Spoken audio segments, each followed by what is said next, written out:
Hello students, कैसे हैं आप सभी। आज मैं आपको हिंदी में एक कहानी सुनाने जा रही हूँ जो रागिनी और उसके भाई विमल की है।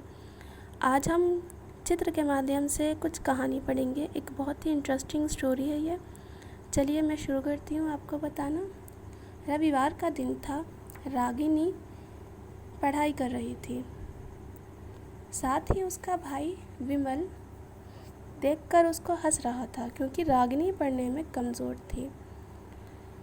रागिनी के दादाजी सारी बात समझ रहे थे। रात को सोने से पहले विमल ने दादाजी से कहा, दादाजी कोई कहानी सुनाइए। दादाजी ने कहानी सुनाना शुरू किया। बहुत समय पहले की एक बात है। किसी तालाब में बहुत सारे मेंढक रहा करते थे। उस तालाब में एक खंभा भी था। धातु का बना एक खंभा भी था। ये खंभा उस तालाब को बनाने वाले राजा ने बनवाया था। खंभा काफ़ी ऊंचा था और उसकी सतह भी चिकनी थी।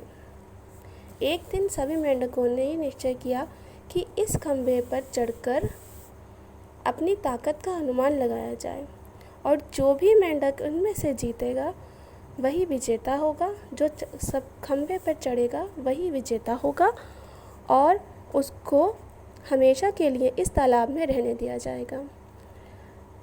प्रतियोगिता की खबर हर जगह फैल गई और बहुत दूर दूर से प्रतियोगिता में हिस्सा लेने के लिए बहुत सारे मेंढक आने लगे। हर तरफ शोर ही शोर था। प्रतियोगिता शुरू हुई, लेकिन इतने चिकना और खंभा इतना चिकना और ऊंचा था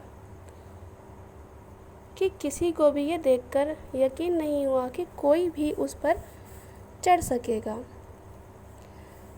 सभी मेंढक ये सोचने लगे कि ये प्रतियोगिता रखकर उन्होंने मूर्खता की।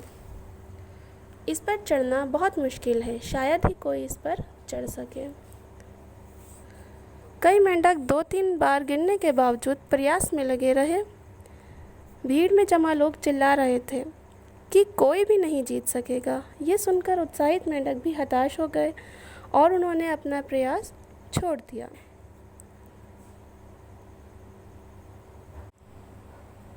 लेकिन उन्हीं मेंढकों के बीच एक छोटा सा मेंढक था जो बार बार गिरने पर भी उसी जोश के साथ ऊपर चढ़ने में लगा हुआ था। वह निरंतर ऊपर की ओर बढ़ता रहा और देखते ही देखते खंभे के ऊपर पहुंच गया। वह विजेता बनकर बहुत खुश था।